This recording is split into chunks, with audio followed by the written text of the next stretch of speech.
are now listening to the Life of Produk Podcast. Yeah, what up, man? It's the boy Product. We're now locked into the Life of Product Podcast. This is episode 106. Big shouts out. We've been moving in the last few days. Big shouts out to everybody that came through. Big shouts out to the homie Gervais, J No Truth, Vanderhorst, who did episode 105. Shouts out to Christopher Corrado. Christopher Corrado is doing his thing in Rock Hill. He's originally from New York. Shouts out to John Bernard from Bare Knuckle Boxing. His fight is October 21st. I will be in the building. If you need tickets for that event, it is bybtickets.com/Rock Hill. Use promo code LOP for 15% off. Today's episode 106. It's a special day, right? And I'm saying it's a special day because I got somebody on the phone. I've been wanting to get him on the phone on the show for a long time now. This is my godmother's grandson. This is how deep the roots go. What's goody, boy? What's the deal? It's good, fam. You're ready. You're ready. Man. Listen, before he was PlayBoyButtah, he was Little Derek. You know what I'm saying? He was Little Derek. What's good, Brooklyn? What's the vibes like back home right now? Hey, yo, the vibes was good right now. I have an off day today, you know, so that's I'm dope. Chilling, vibing. Yo, that's dope. Yo, listen, man, you got it. your life jacket and your wetsuit. I heard it was flooding up there. What's good with that? No, that's a fact. It was looking like the end of the world for a minute. You know what I'm saying? No, that's a fact. Like I was in the crib, like I'm looking out the window. Yeah. I can curse on it. Nah.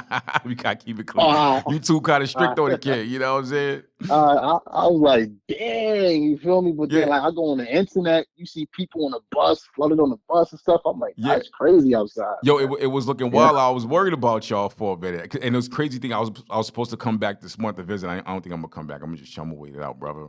I'm gonna wait it out. You know what I'm saying? I'm trying to wait it out between that and the next nor'easter snowstorm. I'm trying to finish somewhere in between there. You know what I'm saying? I was just about to say that. My girl the other day said it's gonna be like, they said we're gonna get like crazy snowstorms because we didn't get any last winter. So yo, it's crazy because like I'm in North Carolina now. I'm not too far from Tone, right? And we don't be getting like real. I think we had like 1 month of cold last winter, and it was weird because the one before that on Christmas we was only t-shirts. You know what I'm saying? So it's you got lucky out there though. Yeah, it's ahead of me, but I'm weird though. Low key, I be missing cold weather sometimes. You know what I'm saying? Oh, nah. Sometimes. And then I think about when the boiler used to freeze and I was back up top and like, nah, I'm good. You know what I'm saying? Yo, I'm gonna keep it real with you. Like, yo, I had hypothermia one time. I woke up in the middle of the night, right? It's true story, right? I woke up in the middle of the night. I'm shivering. I couldn't talk. I was slurring my words and I was like, yo, I know I'm too young to be having a heart attack, son. Come on. That's a fact. Yeah, yeah. Then I went on Google. I was like, I got hypothermia. So I had to turn the oven on. I had to sit in front of the oven. I was looking homeless. You know what I'm saying? I was eating soup. It was wild. It was wild, brother. So that's crazy. Yeah, that part, I don't miss that. You know what I'm saying? So you've been doing music now for a minute. At what point did you say, yo, this is what I want to do? Would you jump into it? Honestly, it started like, of course, you know, growing up where I come from, you know, I've always been a big fan of music, you know, hip hop, R&B, reggae. Yeah. But it actually really started like once the pandemic happened. Yeah. You know, once the pandemic happened, I really couldn't do much basketball. I couldn't really go to boxing practice anymore. Yeah. So I just started, you know, like freestyling, you know, doing little freestyles. You know how like Facebook had the voice notes? Yeah. So like I used to, you know, like write little freestyles and, you know, just send a voice note to like random people on Facebook. You know? So like I started getting good, you know, feedback from that. Yeah. And then I did a video. Yeah. I did a video and then I started posting it and then I still was like, nah, I'm just doing it for fun. And then my cousin, you know, shout out to you know, HR Henny Iverson. He said, yo, you got a dope sound and flow. You know what I mean? Yeah. You know, start taking it serious. Yeah. So I thought about it one day. I said, you know what? You know, instead of just having all this in my book, I'm going to actually go to the studio and lay it down. Yeah. So I went to the studio, laid it down. But I was new to the game. I didn't really know, like, you're supposed to have, like, a good engineer with good, you know, quality. Yo, that could really make or break the song. You know what I'm saying? Yeah. For real. That's happened to me before. Facts. So like I ain't know. So my bro Lavelle, he came over and he listened to the songs. He's like, nah, yo, these songs could be fire, but yo, whoever was your engineer, bad work. And I'm like, what you mean, bro? Yeah. He like, you don't see how it sound like you recorded it from a phone or whatever? I'm like, oh, I don't know that. You feel me? I didn't notice that. Yeah. So I ain't take heed right away. So I paid it no mind. Yeah. So now, Ashanti and them. Yeah. It's on Ashanti's birthday. It's on Ashanti's birthday. I'm over Uh-huh. there. So she's like, nah, nephew, play your songs, play your song. If So I'm playing my if songs. anybody gonna make you put it on, Ashanti gonna make you put it on. That's a fact. You know what I'm saying? That's a fact. I'm like, oh, so I'm like, I bet I play my songs. Yeah. So people vibing to it. Then my sister boyfriend, he was like, yo, your song sound good, but yo, you gotta get a better engineer. So this is my second time hearing it. So from that day, I said, you know what, I'm gonna find a better engineer. So I found myself Riz I've been working with. Yeah, and it was all for it ever since. You know what's crazy? Like it's crazy when it takes people on the outside looking in or listening to let you know this is good, but it could be better. You know what I'm saying? And it's a good thing. It's a good thing that you was mature enough to really listen, because a lot of people got an ego and they got a chip on their shoulders. They would have been like, nah, you hating, son, come on. And a lot of people, there's a lot of people like that. I met people on like Real Talk, and I tried to give them really, really good constructive criticism, and they just didn't want to listen. I was in crazy stories. I was in Orlando one time, right, years ago, right, like before, like this was like way back in like 2010. 2010-ish. All right. And I met her like it was a random old couple. They had their grandson, like church couple. They was just talking to me. Oh yeah, we raised our grandson. He's a great artist, and he was showing me some of his artwork. So I was like, yo, I said, what's your next step? He was like, I really don't know. I'm gonna just keep drawing in my book. So this is 2011. I said, they make these tablets now where you could USB it to your computer. I said, draw your stuff and digitize it. You know what I'm saying? He didn't want to hear me. He's like, well, I got to do that. I'm like, all right, okay, Floridian, but don't listen to me. You know what I'm saying? It's all like, if I can show you the water. If you ain't sipping the water, that is on you, my guy. Like, that's on you. That's a fact. You know what I'm saying? So, but it's a good thing that you listen. And so, by listening to them, after you listen to them, did you re-record the song, or did you just go to a different studio? Okay. Nah, I re-recorded the songs because I those were some fire songs. I'm like, nah, I gotta do that. And then when I re-recorded the songs, I actually re-recorded the songs on my 31st birthday. That's dope. My 31st birthday, right? So like, it was Lulu. It was Lulu and some girl I used to talk to. We was at the studio. Yeah. We recorded, but the songs I recorded first wasn't the first songs I actually recorded. Whoa. Okay. I made 3 more songs, in that time frame. So I recorded them 3 songs, and they just came out fire. I'm like, oh, now this is how a song sounds. You know what I'm saying? Like, this how a song sounds. So like, it was just crazy. It's crazy. Shout out my boy Reds. But you know what? That's dope though. On your birthday, you was in the studio. That showed dedication. Because most people, they would have went and bought a bottle.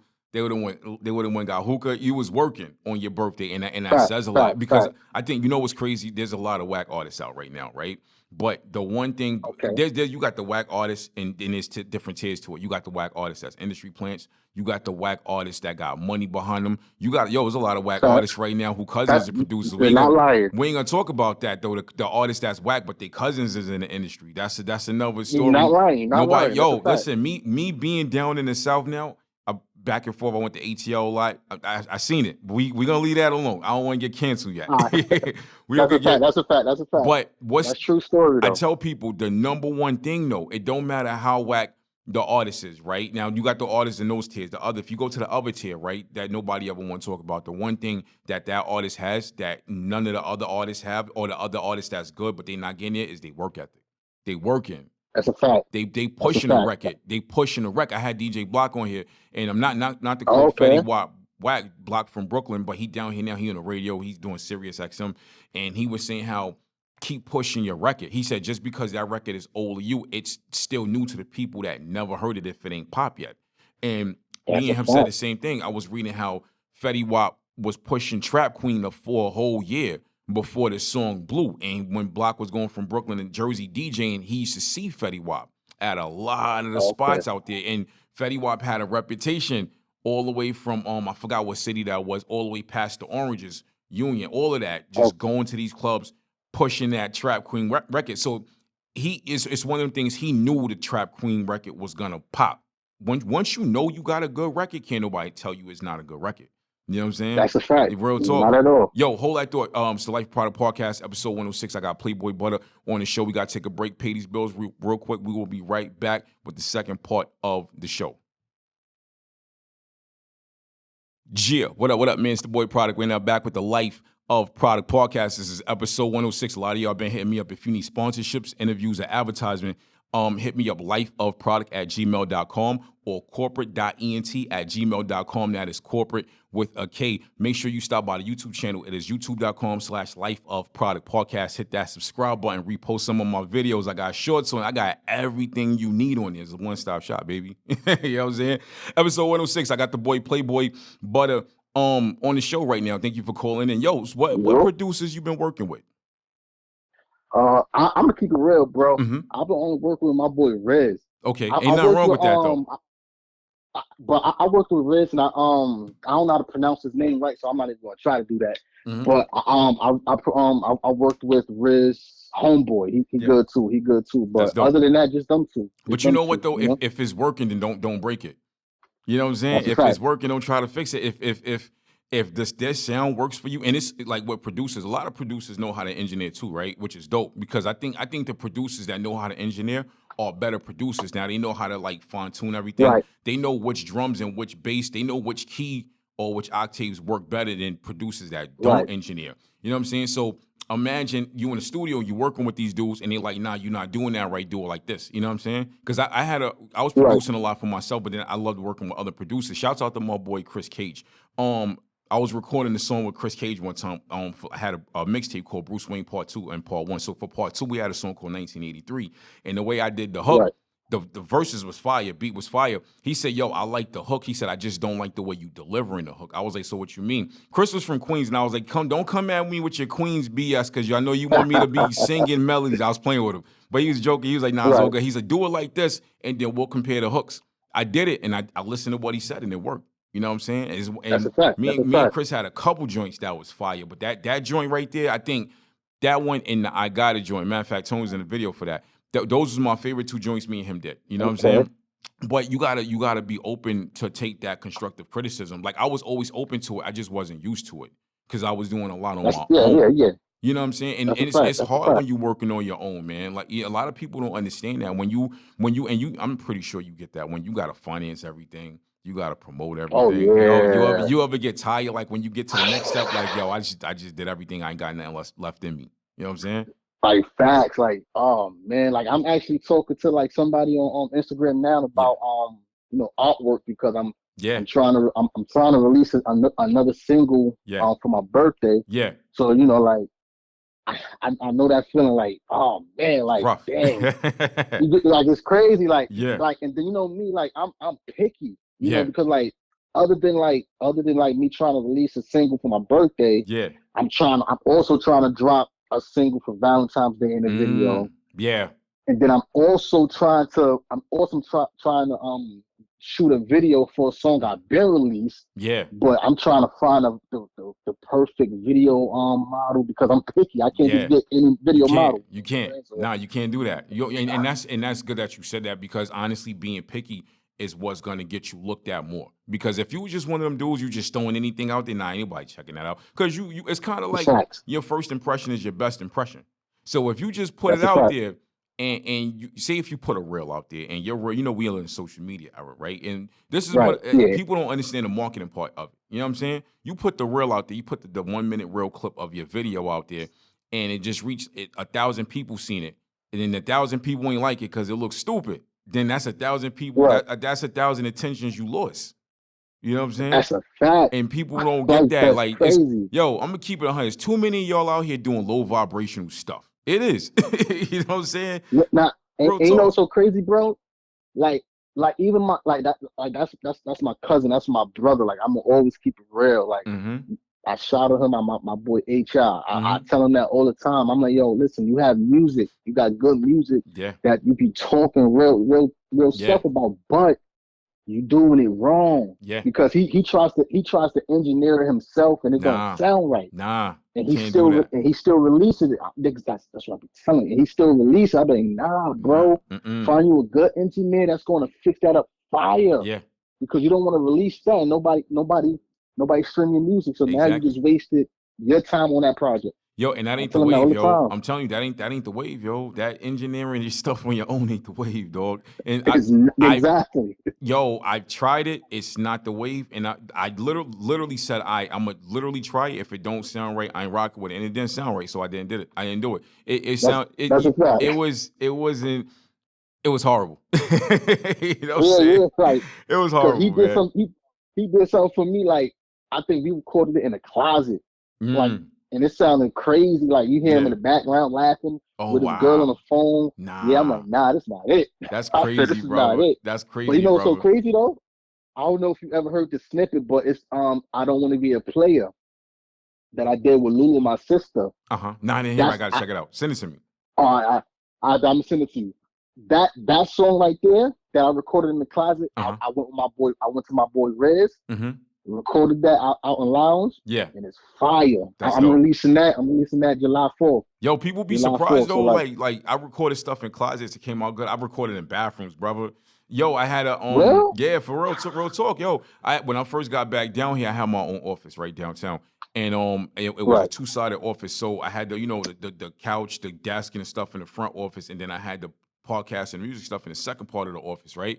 And it was decked Right. out. And I didn't even have a booth, but I had a mic screen. I had an Outron mic screen. It kind of looked like the eyeball, the chaotic eyeball, but it's a little cheaper. Okay. But it gets the job done. You know what I'm saying? And I got Fact, 2 fact. records out that I dropped that sound incredible, but I did it with that. You know what I'm saying?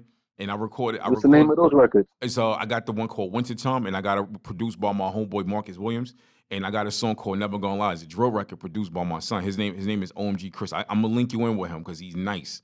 He's nice. So it's like, yeah, man. So those 2 records right there. I tell people all the time, it's not all about where you record it. It's about how you recording it. You know, how you recording it like plays a difference. Now, if your man that recorded that song that was in that closet took it to another closet, you know what I'm saying? Say if he did that and he did something with the acoustics, it might have came out better. But a lot of people don't, it's one of them things with, I'm a firm believer, work with what you got if what you got is workable. You know what I'm saying? Right, and right, a lot right. of people don't understand that. If what you got is not workable, you need to go work somewhere else. Because your craft that's your baby right there. You want to cradle that. You know what I'm saying? That's a fact. You want to cradle that. Right. Yeah. Cutting corners don't work all the time, brother.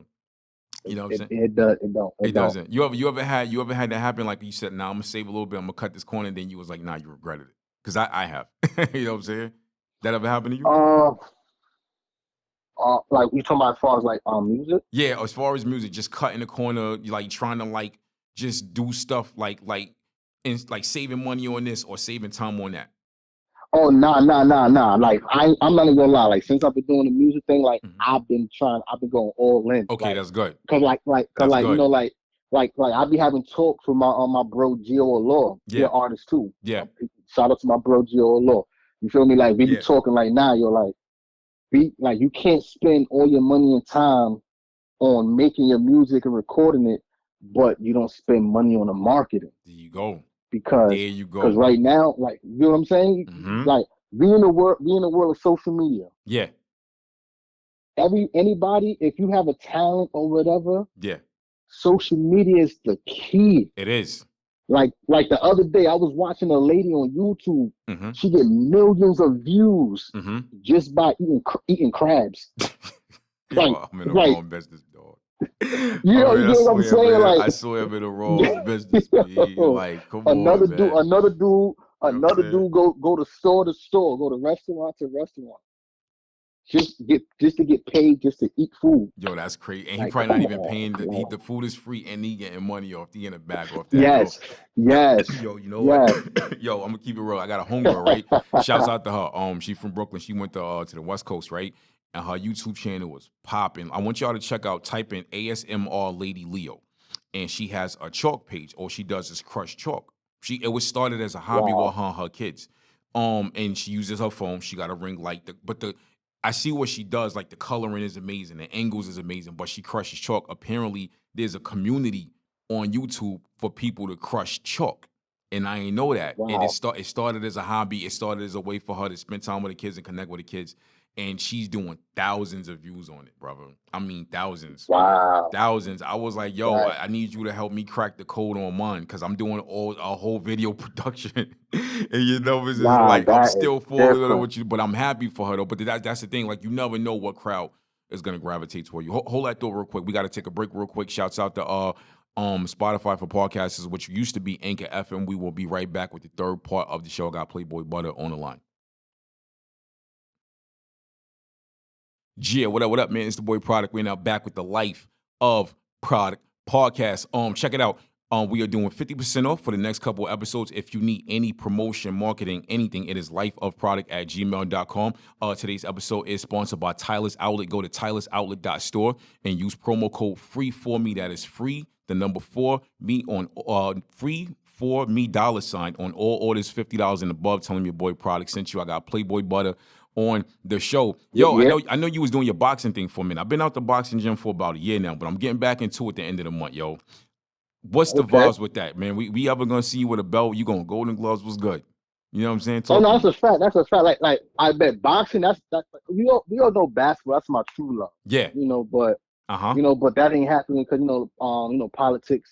There's a lot of politics in it. As of right now, a lot of politics. But as of right now, boxing is my true passion. Yeah. But y'all definitely gonna see me fighting the Golden Gloves. Uh-huh. I was supposed to fight twice.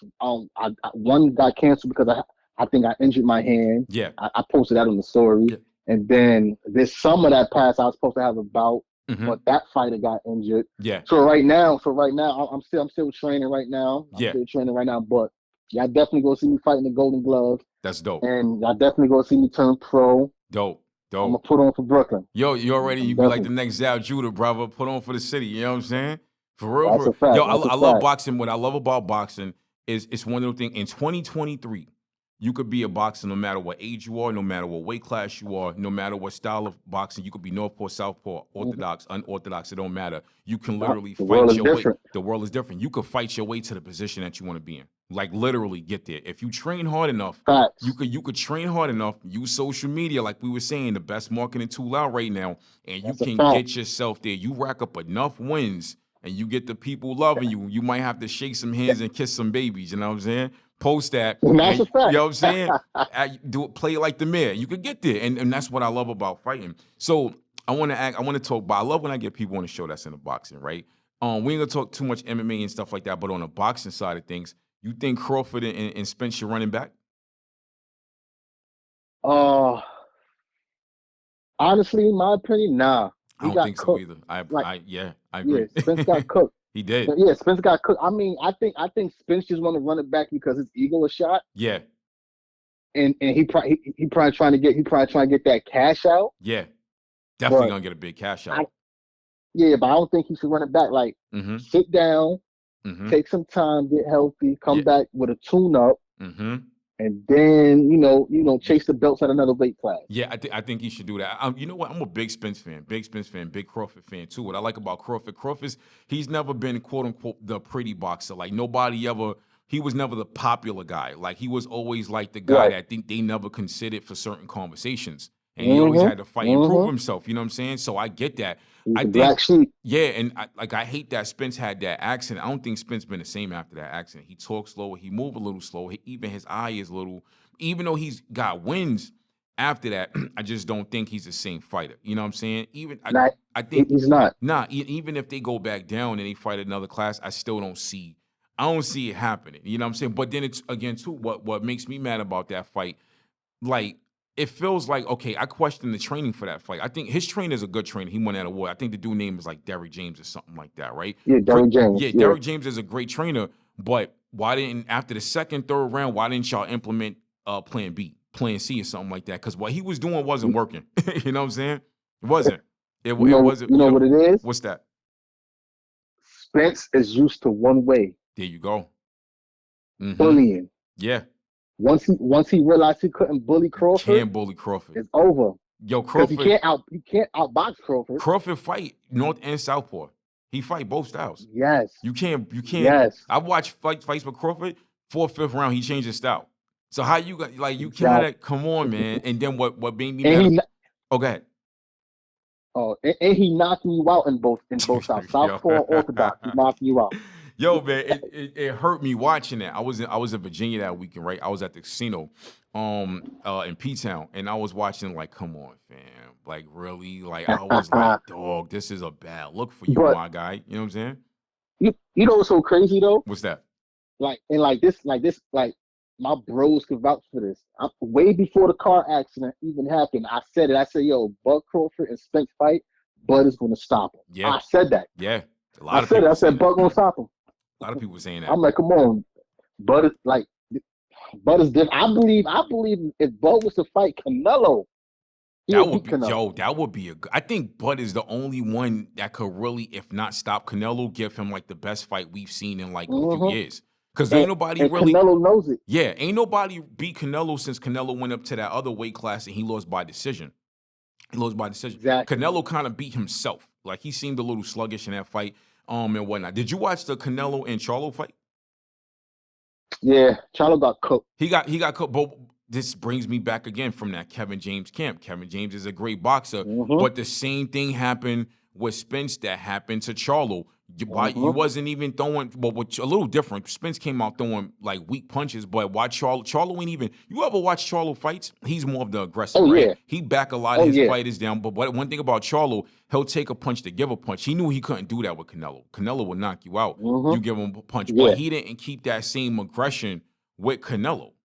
You know what I'm saying? I honestly feel like he beat himself. I feel like even though Canelo beat him, he outboxed him, but it was by decision. Canelo ain't knock him out. He caught him with that punch. He dropped him in the 7. He got right back up. But at the end of the day, it's kind of like you didn't really, really beat that dude like how everybody thought you was gonna beat him. You beat him because he was playing the safe game the whole fight. Yeah, It's what you did. But nobody wanted to see. I be saying this stuff nobody would talk about. You know what I'm saying? Everybody, he whooped him out. He didn't whoop him out. You know what I'm saying? He didn't whoop him out. Nah. Charlo was just on his bicycle. He was, exactly. He was. And but it's kind of like, all right, so now that's 2 losses from that Derrick James camp. Yo, did Ryan Garcia go over there to that Derrick James camp? Yeah. He got a fight coming up in November. That's right, yeah. So it's like, all right.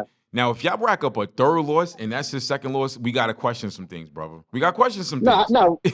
I believe Ryan Garcia gonna beat this dude. I hope he do. I like Ryan Garcia. I'm a fan.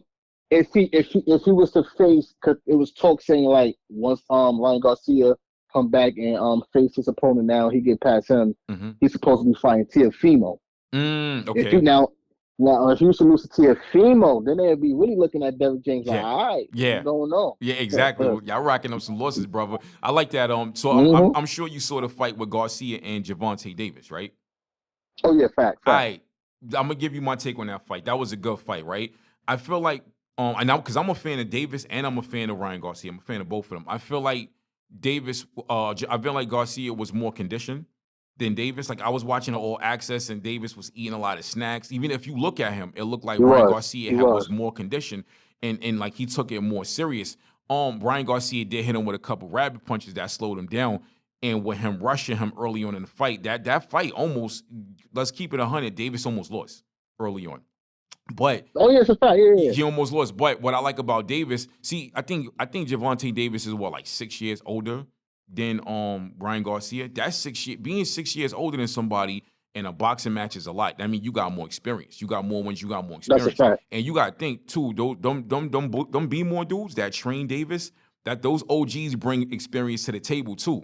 So his camp better than Coach Ryan. Calvin been around. Yeah, he been around for a minute. So the head coach and the assistant coach. So that experience right there, you know what I'm saying? I was shocked though when he caught him with that left. I think we all was, but because bang. Like usually your man Davis will hit you with that left uppercut, but he hit him with a left to the face. That left is powerful, man.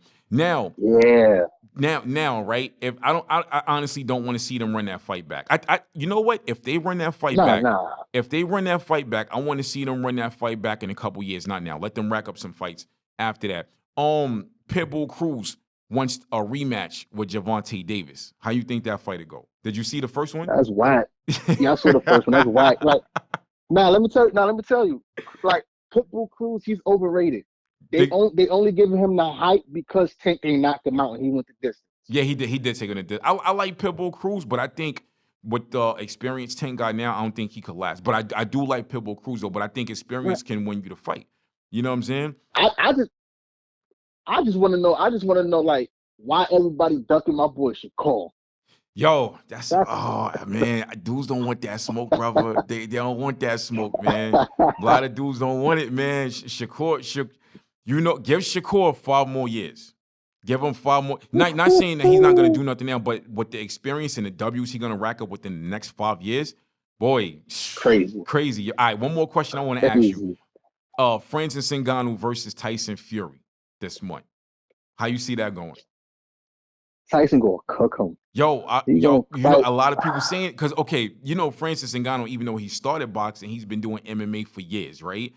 Now, Tyson Fury is a big pot belly, out of shape fighter. He's 6'9", but the dude moves like a lightweight. The way he move around, he don't get tired. He doesn't get tired. He don't get tired. His head work is really good, but I don't like some of the punches. I like Tyson Fury. I don't like some of the punches he throw. He'll lean on you. He'll flap his gloves at you. He fight dirty. He fight dirty. He'll use like the palm of his hand, hit you in your ear, hit you in your temple. He did that to Deontay Wilder. I'm gonna keep in my opinion that first fight, Deontay Wilder should have won that fight. Deontay Wilder. He knocked him out. He put him down on the floor twice and he outboxed him. But you know how boxing is political. You know what I'm saying? We just gonna leave it at that. You know what I'm saying? But I will say this though, let's not sleep on Francis Ngannou. I don't see Tyson Fury knocking Francis Ngannou out. And the reason why I say that is if Francis Ngannou could stop him. If Francis could take kicks to the head and get choked out, I don't see Tyson Fury knocking him out. But he gonna stop him. You think he'll stop him? Yo, I think if I wouldn't be surprised if Tyson Fury stop him. But if Francis catch him with like 2-3 good punches, he gonna put him down. Cause his man. So yeah, man, he gonna. Let me tell you this though, bro. Yeah. Let me tell you who Tyson Fury will lose to, though, and the fight is signed. You about to say who? Usyk? Usyk. Yo, that. Go ahead.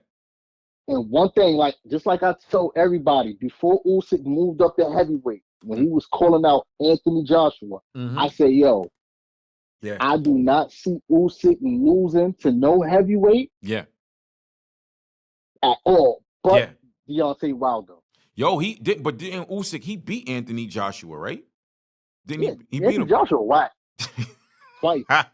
Anthony Joshua. Now, you know why I say Anthony Joshua whack? What? When he fought in the Olympics, right? Yeah. He lost. Uh-huh. But they gave it to him anyway. Wow, that's messed up. They spoon-fed him. That's dirty. That's dirty. And then when he stepped up to that top-tier competition, you started to get cooked. Look at Andy Ruiz. Yeah. Cooked him. Yeah, he did. Who else? I'm happy he came back and beat Andy Ruiz that second fight. But nobody, I think the problem is with Andy Ruiz, they was looking at some body type. It was like, oh, just go ahead and he all fat and jolly. Let's go give him that work. Yo, listen, man, I know some dudes with the same body type that will put you on the floor in like 5 seconds. So you can't go off that. You kind of can't go off that. Yo, I know That's some dudes with that body type. They eat General Tso chicken every day and they will not gas out. These dudes will not get tired. They won't. They will put you down. They will put you down. I see them in the gym. You see it. I see them in the gym every day. Yeah, you see it. You know what I'm saying? I got a homeboy, my homeboy Fernando Guerrero boxer, and we was talking after that first fight. He was like, yo, Andy, my boy, he was like, don't sleep on Andy. I was like, I'm a believer. I said, I don't think everybody else was. They thought he was gonna go in there and just get laid out. You know what I'm saying? I would like to see Deontay Wilder fight Anthony Joshua, though. That's a fight we've been waiting for a minute. But it gotta happen soon because the older they get, and what they have, neither one of them has fought in a minute, I don't think. I know Wilder had that one fight, but it's not going to be in as much as demand. You know what I'm saying? It's not because both of them lost. Yeah, exactly. Now, that Usyk and Tyson Fury fight, I would like to see that. I didn't like that last Usyk fight when he fought Dubois. I didn't like how they gave Usyk like 5 minutes to recuperate. If you ask me, I looked at that punch a bunch of times, and it wasn't below the belt. It's just that Usyk shorts was pulled all the way up. Now, if Usyk, if they wouldn't have did that, and he got right back up, Dubois would have beat him. People kept saying, "Oh, Dubois was a bum." Dubois was like what 20-0. Not Dubois, not no bum. He not no bum. Dubois had no losses before that. Even though Usyk came back. He lost to Joe Joyce. Oh, okay, my fault. He had like one loss, right? Yeah. Okay, he had one. Well, you know what's so crazy though? Yeah. You know, like even like his loss to Joe Joyce wasn't even a loss because he was ahead on the scorecards. He just had a big lump in his eye. That's crazy. And they stopped the fight. But with the Usyk and Daniel Dubois fight, yeah, like just like I was telling everybody, like, okay, yeah, Usyk, he had the extra time and whatever. That door was closed. Yeah.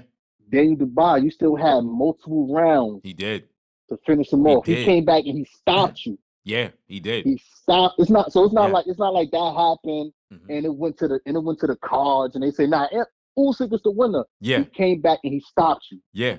Yo, scared money don't make no money, brother. You know what I'm saying? That's what I'm saying. Scared money don't make no money. And if you watch that fight, you can see the fear in certain parts of certain rounds in Dubois. If you losing on the scorecard, if you've been knocked down once or twice, you got back up, what else more you got to lose? You already losing by points. You might as well go all out and go for the kill. That's what you might as well do. Take that risk. Take that risk. Scared money don't make no money. The two things that happen, you're going to either continue losing to lose or you're going to win. You know what I'm saying? Exactly. Either one. Exactly. And I wish Dubois would have did that. I want to start seeing more more of these British fighters come over to the U.S. and he start integrating. I want to see a lot more. Yes. I want to see a lot more. Like Conor Ben. Yeah. Exactly. Conor Ben. There you go. You know what I'm saying? Come over to the U.S. and fight Boots. Yeah. I think for boxing, right? They were trying to reinvent boxing with the crossover fights. The crossover fights are good, right? But having these MMA fighters fight under straight boxing rules, it ain't working no more. It ain't working no more. Like they losing. They not ready for that. Bring these UK fighters. Bring the UK fighters and there's fighters in Africa they should bring out here to fight because they box in Africa too, brother. I don't think they ready for that here. You know what I'm saying? Bring them here. That's what I'm saying. Bring them here and put everybody together. Let's have a free for all. You know what I'm saying? But you know why they not going to do that? Why not? Because the promoters want to protect their investment. There you go. So who we think is the baddest is really not the baddest. Nah. You know what I'm saying? Like for example, Earl Spence. Everybody thought he was the baddest, the big fish. And everybody thought Crawford, he fought bums. Yeah. This, that, and third, he's too small. They got in the room. Yeah. They got in that ring, and what happened? Buzz cooked them. Cooked them, right? Like, you know what I'm saying? So it's kind of like the dude from the USA team that was like world champs of what? The USA? Like, you know what I'm saying? We know you're a world champ when you ain't fighting dudes from around the world. We don't know. That's a fact. We don't know. Yeah, you get what I'm saying? Like, you know what I'm saying? Come on, fight everybody. Exactly. But yo, I appreciate you calling to the show. Thank you so much. Before we wrap the show up, no, you already know, but you come back anytime. Before we wrap the show up, right? I want you to talk to the people, let them know what you got coming in soon. You got anything dropping like before the year's out? Oh yeah, most definitely. I'm actually dropping a single for my birthday, so they could be on the lookout for that. Dope. And I'm also dropping a single on Valentine's Day. Fire. And I'm gonna shoot a video for that, so they can definitely look out for that. Yeah. And I'm going to try to drop something for New Year's. Cause like what I like to do, I like to drop my singles on like special dates. Yeah. You know, so like that's I don't know. That's how I look at it. No, like, that's smart. That's smart. I got a little cousin who's been a client of mine, and she had dropped the whole project on Valentine's Day like 2 years ago. You know what I'm saying? So it makes sense. Like I think a lot more artists need to like listen to what you just said and take heed of that because that type of marketing and direction is properly planned. And these dudes are just drop a record on a Monday. It don't work like that. You know what I'm saying? Yeah, nah. You know, like my latest record I dropped on 4th of July.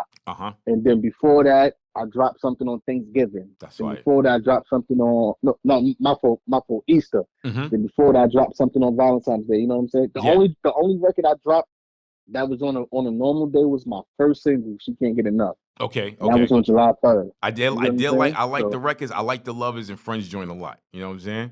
I appreciate that. You already know, man. You know your boy got bars. You ever need a feature, you hit me up. I got you. Oh yeah, for sure. Got you. We gonna make it pop, brother. It's the Boy Product, Life of Produk Podcast, episode 106. The kid PlayBoyButtah calling in. It's a Brooklyn thing. I'm out, baby. Gia. Yeah. You are now listening to the Life of Produk Podcast.